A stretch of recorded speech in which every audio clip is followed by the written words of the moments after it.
ስለዚህ የተወደዳችሁ ተመልካቾች እንደምን አላችሁ? ከሐረሪ ቴሌቪዥን በቀጥታ ስርጭት የዕለቱ የአማርኛ ዜናዎቻችንን እነሆ። በቅድሚያም የሐረሪ ክልል ርዕሰ መስተዳድር አቶ ኦርዲን በድሪና እንዲሁም የፌደራል ፖሊስ ጠቅላይ አዛዥ ኮሚሽነር ጀነራል ደመላሽ ገብረ ሚካኤል በጋራ በመሆን የሐረር የፖሊስ ሆስፒታል ማስፋፊያ ፕሮጀክትን ተዘዋውረው ጎበኙ።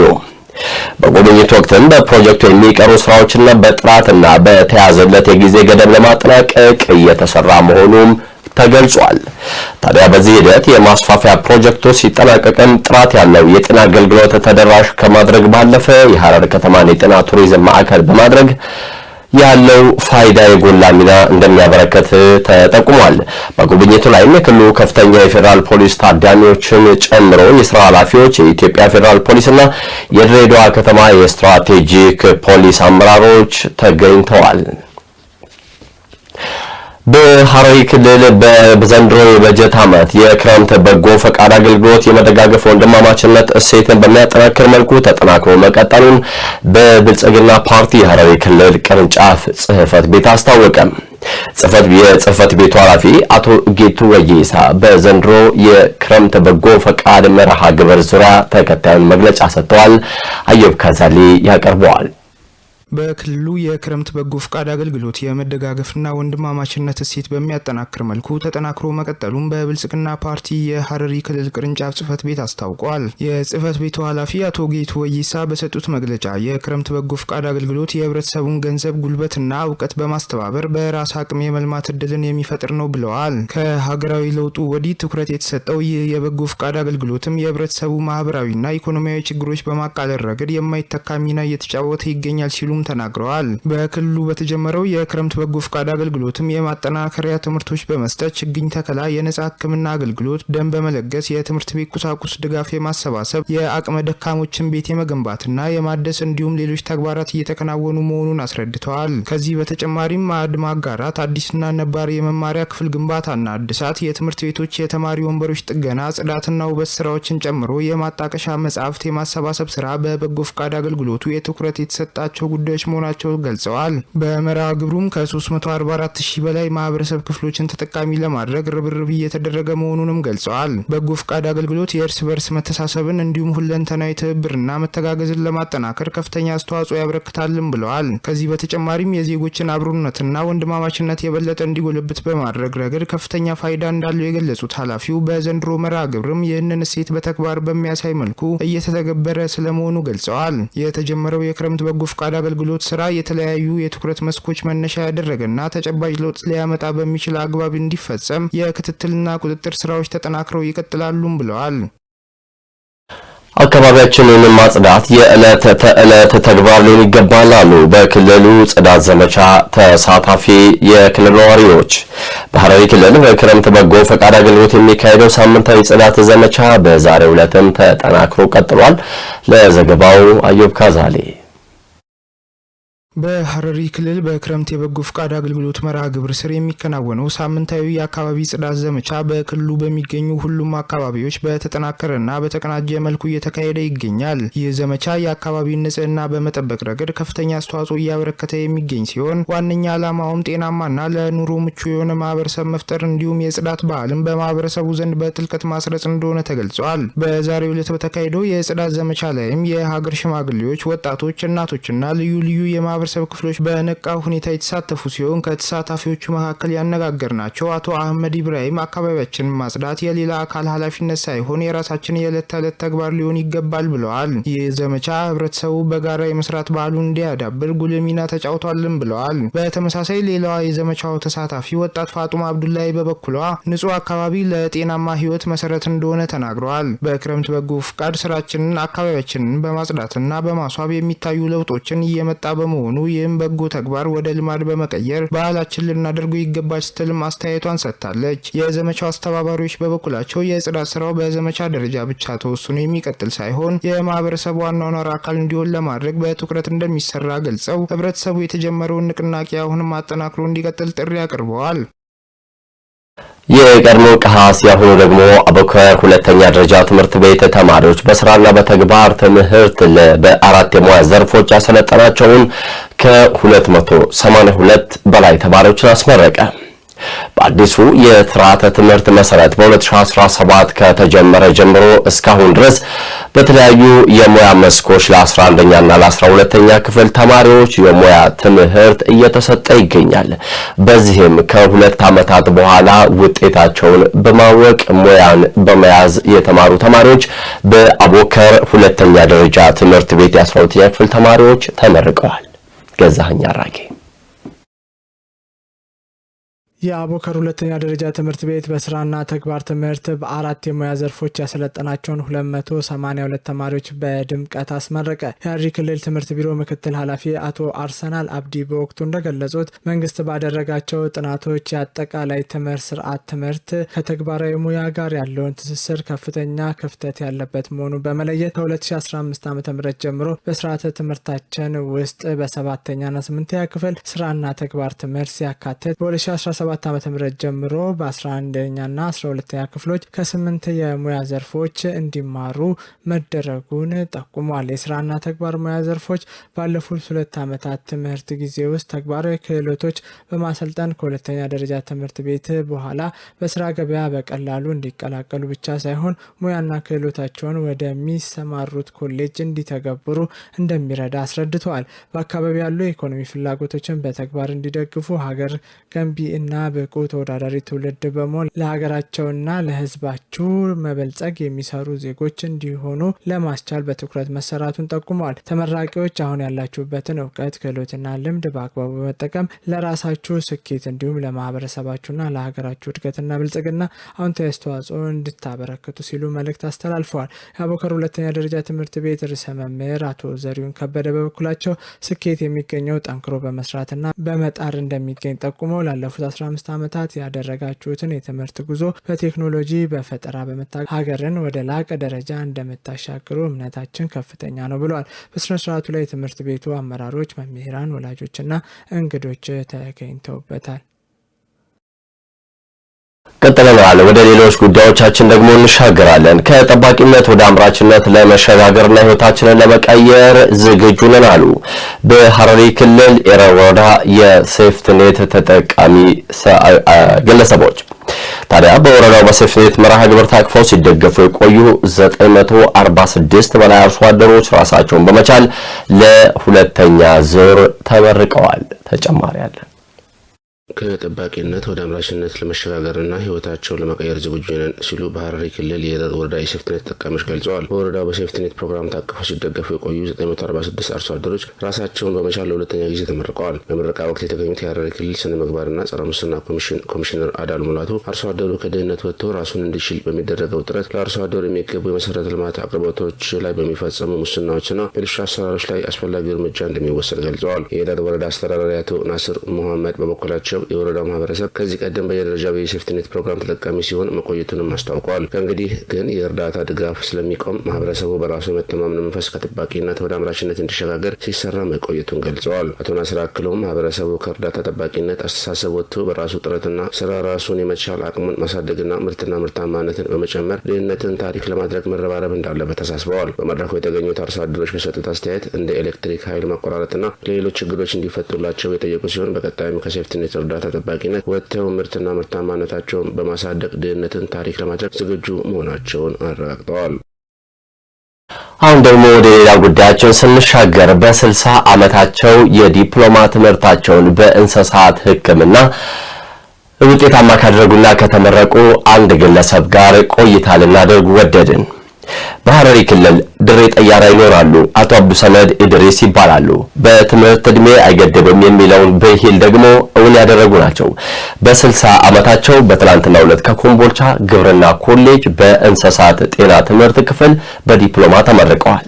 በእርሳቸው አርአያነት ትልቅ ምሳሌ የሚሆንና ለሌሎች መነሳሳትን የሚፈጠር እንቅስቃሴዎች ደግሞ በበርካቶች በኩል ተጀምሯል። እኚህ ሰው ማን ናቸው? ምንስ ውጣ ውረድን አለፉ? በዚህ እድሜያቸው ደግሞ የዲፕሎማ ባለቤት መሆናቸው ለሳቸውስ ለሌሎችስ ምን አይነት ትሩፋቶችን ይዞ መጣ? ዘገባው የባልደረባችን መሐመድ አብደላ ነው። ገዛኸኝ አራጌ በተከታይነት ያቀርበዋል። በሐረሪ ክልል በድሬ ጥያራ ወረዳ በድሬ ጥያራ ቀበሌ የሚኖሩት አቶ አብዱ ሰመድ ኢድሪስ ትምህርት በእድሜ አይገኝም የሚለውን መፈክር በማረጋገጥ በ60 ዓመታቸው ትላንት ከኮምቦልቻ ግብርና ኮሌጅ በእንስሳት ጤና ትምህርት ክፍል በዲፕሎማ ተመርቀዋል። የ9 ልጆች አባትና የ12 የልጅ ልጆች አያት የሆኑት አቶ አብዱ ሰመድ በደርግ መንግስት ዘመን አቋርጠውት የነበረውን ትምህርት በ2011 ዓ.ም ከ3 ልጆቻቸው ጋር ከ8ኛ ክፍል እንደገና መጀመራቸውን በማንሳት ከቤተሰቦቻቸው ጋር በመቆም ኢኮኖሚያዊና ማህበራዊ ፈተናዎችን በመወጣት ለዚህ ቀን መብቃታቸውን ይናገራሉ። በተጨማሪም አቶ አብዱ ሰመድ የግብርና ስራቸውን እያከናወኑ ሁሉንም ልጆቻቸውንም በትምህርት ገበታ ላይ በማሰማራት እሳቸውም እየተማሩ ከልጆቻቸው መካከል 3 ትምህርታቸውን ማጠናቀቃቸውን ገልጸዋል። በርኖታስ አመዱራ ጋፍኒ ነገለ ድሯኒ ሙሬቲን ቱሬ በ1992 ትምህርቴን አቋርጬ በ2011 ከ3ኛ ልጄ ጋር 8ኛ ክፍል ጀመርኩ። በዚህም በጣም ደስተኛ ነኝ። በአሁኑ ጊዜ ያለ ትምህርት ምንም ነገር አይደረግም። ስለዚህ ሁሉም ሰው የተማረ ከሆነ ጠቃሚ ይሆናል። እድሜ ትምህርትን አይገድብም። በርኖኒ ኡሪ ነከንታን ገፈብነ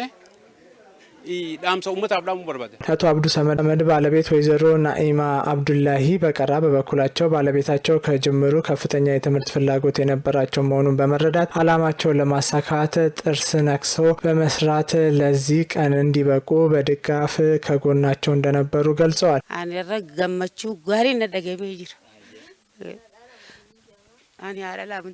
በጣም ደስተኛ ነበር። ልጆች ስለነበሩ መማር እንደሚፈልግ ነገረኝ። እዚህ እንደ እናትና አባት ለመሆን ራብና ጥመን ተቋቁሜያለሁ። ማንም ሰው ምንም ብለው ከሱ ጋር እንወያይ ነበር። ከ9ኛ ልጆች ጋር ያጠና ነበር። የቤት ውስጥ ስራና የአትክልት ስራም ይሰራ ነበር።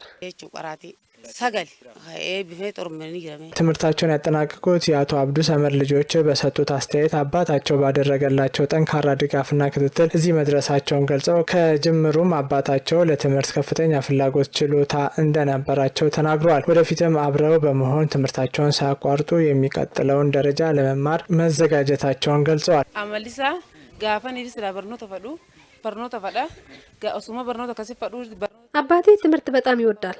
ትምህርት ስፈልግ በህይወት እንዲቆይልን ሄደ። ነጻ ከሆነን ጀምሮ ነው የጀመረው። ከዚህ በኋላ ምን እንቀጥላለን።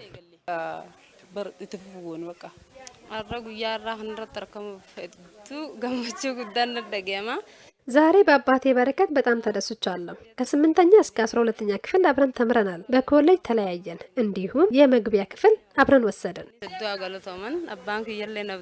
አቶ አብዱ ሰመድ ጎረቤቶችና የህይወት አጋሮች በሰጡት አስተያየት አቶ አብዱ ሰመድ እኛ ይችላል ብለን ያላሰብነውን ነገር በማሳየቱ ማህበረሰቡን የሚያነቃቃና የሚያስተምር ምሳሌ መሆኑን በመግለጽ ጠንክሮ ከተሰራ የራስን አላማ ማሳካት እንደሚቻል ከነሱ መማራቸውን ተናግረዋል። በተለይም የአሁኑ ወጣቶች ጊዜያቸውን በአግባቡ ከተጠቀሙ ትልቅ ደረጃ መድረስ እንደሚችሉ በመግለጽ ለአነስተኛ ችግር እጅ መስጠት እንደሌለባቸውና ምቹ ሁኔታን መጠበቅ እንደሌለባቸው በመጠቆም አቶ አብዱ ሰመድ ለዚህ አርአያ መሆናቸውን ገልጸዋል።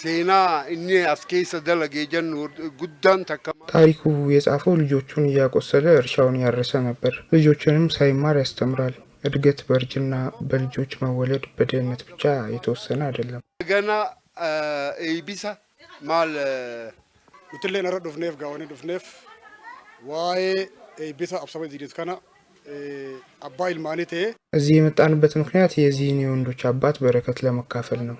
ከባድ ሸክም ቢኖርም ከልጆቹ ጋር ተመርቆ በአካባቢው የማይታወቅ ነገር አድርጓል። በድፍረት መስራት ለወጣት አእምሮዎች ጥሩ ነው። የድሬ ጥያራ ወረዳ አስተዳዳሪ አቶ ሸምሸዲን አብዱላይ በሰጡት አስተያየት ትምህርት በእድሜ የማይገኝ መሆኑና የአቶ አብዱ ሰመድን አርአያነት በመከተል ትምህርታቸውን በግማሽ ያቆሙ ሰዎች ወደ ትምህርት ገበታ መመለስ እንዳለባቸው ገልጸዋል። አባ ማቲ ለማቲ ጅሬኝ ኢሳቱ ቻሌንጅ ለመጎላች ማቲ ከነ ጅራቺ ሶዳፍ የ12 ልጆች አባት ነው እና ህይወቱ አስቸጋሪ ነበር። ከትምህርት ቤት የወጡ ብዙ ትናንሽ ቤተሰቦች አሉ። ስንት ልጆች በተስፋ መቁረጥ ስሜት አቋርጠዋል። እዚህ በአያቶች ደረጃ ካለው የአሁኑ ጋር መኖሩ በጣም አስገርሞናል። ይህ በሀገር አቀፍ ደረጃ እንደ ጀግንነት ትግል ይቆጠራል። ላምበረቴ ሆጋኒ ያሰረገው ሁሉም ዜጋ ለትምህርት ቅድሚያ በመስጠት ትውልዱን ወደ ትምህርት ቤት እንዲያመራ ጥሪ አቅርበዋል።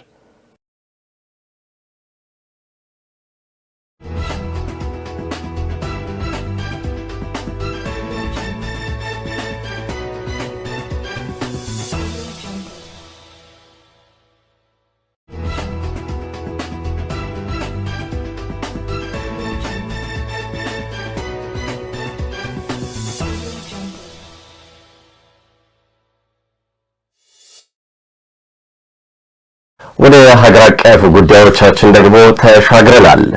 የሀገራዊ ምክክር ጉባኤ ወደ ቀጣዩ ምዕራፍ መሸጋገሩን የሀገራዊ ምክክር ኮሚሽን ዋና ኮሚሽነር ፕሮፌሰር መስፍን አርአያ ገለጹ።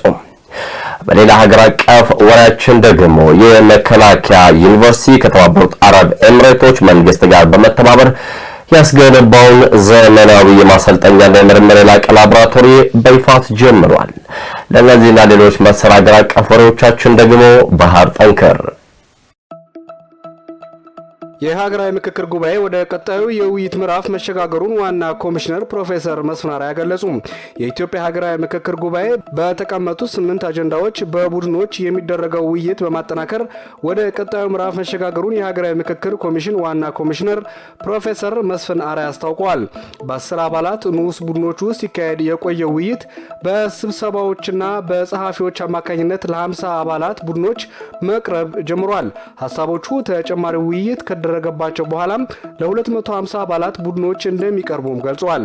ተሳታፊዎች በመከባበር በመደማመጥና በነጻነት ሀሳባቸውን እያቀረቡ መሆኑን የጠቆሙት ፕሮፌሰር መስፍን የተለያዩ እይታዎችን በአንድ የጋራ አቋም ለማቀናጀት የሚደረገው ሂደት ለጉባኤው የመጨረሻ ግብ የሆነውን መግባባት ለማሳካት ወሳኝ መሆኑን አስረድተዋል። እስካሁን ያለው የጉባኤ ሂደትም አበረታች መሆኑን ጠቅሰው ሀገራዊ ምክክሩ በውይይትና በመግባባት ለኢትዮጵያ ዘላቂና አዋጭ መፍትሄ ለማምጣት አስፈላጊው ሂደት መሆኑን ዋና ኮሚሽነሩ አረጋግጠዋል።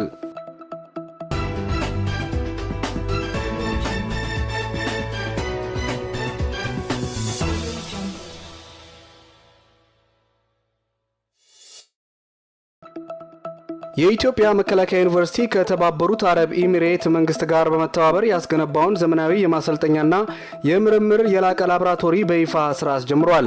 በማስጀመሪያ መርሃ ግብር ላይ የመከላከያ ሚኒስትር ኢንጂነር አይሻ መሐመድ፣ የፕላንና ልማት ሚኒስትር ፍጹም አሰፋ፣ የዩኒቨርሲቲ ፕሬዝዳንት ብርጋዴር ጀነራል ከበደ ረጋሳ፣ የመከላከያ ሰራዊት ከፍተኛ ጀነራል መኮንኖች፣ የተባበሩት አረብ ኤሚሬቶች ተወካዮች እንዲሁም የተለያዩ ሀገራት ወታደራዊ አታሺዎች ተገኝተዋል።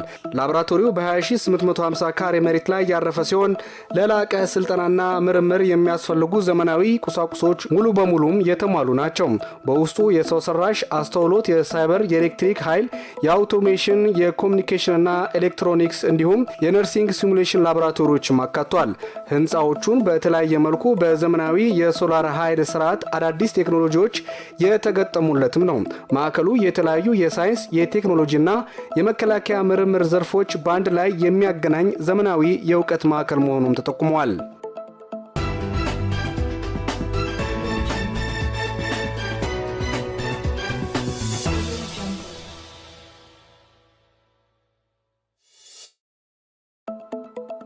ሶስተኛው ዙር ሀገር አቀፍ የጽዱ ኢትዮጵያ ንቅናቄ በአፋር ክልል በዛሬው ዕለት በይፋ ተጀምሯል። የኢትዮጵያ አካባቢ ጥበቃ ባለስልጣን ዋና ዳይሬክተር ሌሊሴ ነሚ በዚህ ወቅት እንዳሉትም ባለፉት 2 ዓመታት በተከናወኑት ንቅናቄዎች ሰፊ ማህበረሰብ ጋር ተደራሽ መሆን ችለዋል። ለ3 ወራትም በቆየው በዚሁ ንቅናቄ ላይ በፕላስቲኮች ኬሚካሎችና የድምፅ ብክለት መቀነስ ላይ ትኩረት መደረጉም ተናግሯል። ልማቶች አካባቢም በማይበክሉ መልኩ መተግበር እንዳለባቸው የገለጹት ዋና ዳይሬክተሯ ጽዱ ኢትዮጵያ ለትውልድ ማስተላለፍ እንደሚገባ ማስገንዝቧል። በሌላ በኩል በባለስልጣን መስሪያ ቤቱና በኢትዮጵያ አርቲፊሻል ኢንተለጀንስ ኢንስቲትዩት የለማ የአካባቢ ብክለት ዲጂታል ሪፖርት ማድረጊያ ስርዓትም ተዋውቋል። በመተግበሪያ አማካኝነት ማንኛውም ሰው በአካባቢ ብክለት እንዲሁም የኬሚካልና አደገኛ ቆሻሻ በተመለከተ ባለበት ሆኖ በቪዲዮ ፎቶና ጽሑፍ ጥቆማ ማድረስ ይችላል። መተግበሪያውም ከፕሌይ እና አፕ ስቶር ላይም ማግኘት እንደሚቻልም ተጠቁሟል።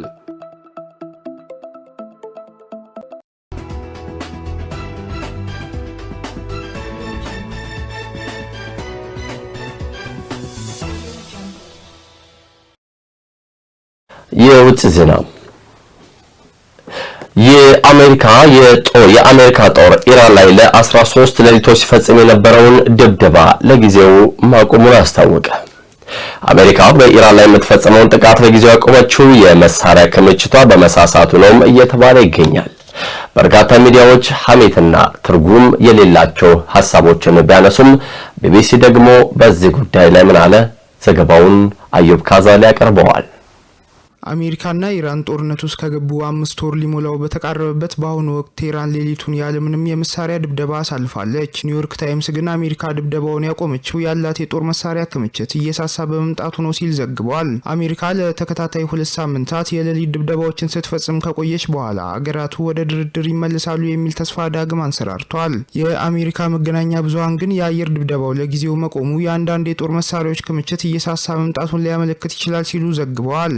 በዋሽንግተንና በቴህራን መካከል ድርድር እንዲካሄድ የሚደረገው ዲፕሎማሲያዊ ጥረት መሰናክል ከሆኑት ጉዳዮች መካከል አንዱ በሆርሙዝ ወሽመጥ ላይ የሚደረገው የተኩስ ልውውጥ ነው። ጦርነቱ ግን ከወሽመጡ አልፎ በቀጠናው የአሜሪካ አጋር ወደሆኑት ሀገራት ተስፋፍቷል። ይሁን እንጂ ትራምፕ አርብ ዕለት የአሜሪካ ጦር በኢራን ላይ የሚያካሂደው ዘመቻ ለጊዜው ቆሟል ማለታቸውን የአሜሪካ መገናኛ ብዙሃን ዘግበዋል። ኒውዮርክ ታይምስ ስለ ጉዳዩ እውቅና ያላቸው 2 ባለስልጣናትን ጠቅሶ እንደዘገበው ዘመቻው ተጠናክሮ እንዳይቀጥል የተደረገው የጦር መሳሪያ አቅርቦት እየቀነሰ በመምጣቱ ነው። ከዚህም በተጨማሪ በመካከለኛው ምስራቅ ሰፊ ጦርነት የመቀስቀስ እድል መኖሩ ሌላኛው ምክንያት እንደሆነ ጋዜጣው ዘግቧል። ሲኤንኤን ምክትል ፕሬዚዳንቱ ጄዲ ቫንስ እና ከፍተኛ የአሜሪካ ጀነራል የሆኑ ዳን ኬን በዋይት ሀውስ አርብ ዕለት በነበራቸው ስብሰባ ላይ ጦርነቱ ወደ ሌሎች ሀገራት የመዛመት ስጋት መኖሩን መጥቀሳቸውንም አትቷል። እንደ ሲኤንኤን ዘገባ ኬን ጦሩ የታዘዘውን በሚገባ እንደሚፈጽም አረጋግጠው ነገር ግን ጦስ ሊኖረው እንደሚችል ትራምፕን አስጠንቅቀዋቸዋል። ትራምፕ አርብ ዕለት ሁሉን አቀፍ ዘመቻ ለማካሄድ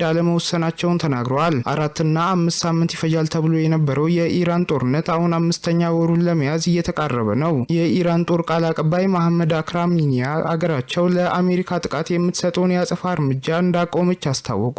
ቃል አቀባዩ ይህን ያሉት አሜሪካ በኢራን ላይ ስትፈጽመው የቆየችውን ጥቃት ባለፉት 2 ሌሊቶች ካቆመች በኋላ ነው። ኢራን በጦርነቱ ወቅት ስትፈጽመው የቆየችው ጥቃት የአጸፋ እርምጃ እንደሆነ የጠቀሱት የጦር ቃል አቀባዩ እኛም ዘመቻችንን አቁመናል ብለዋል።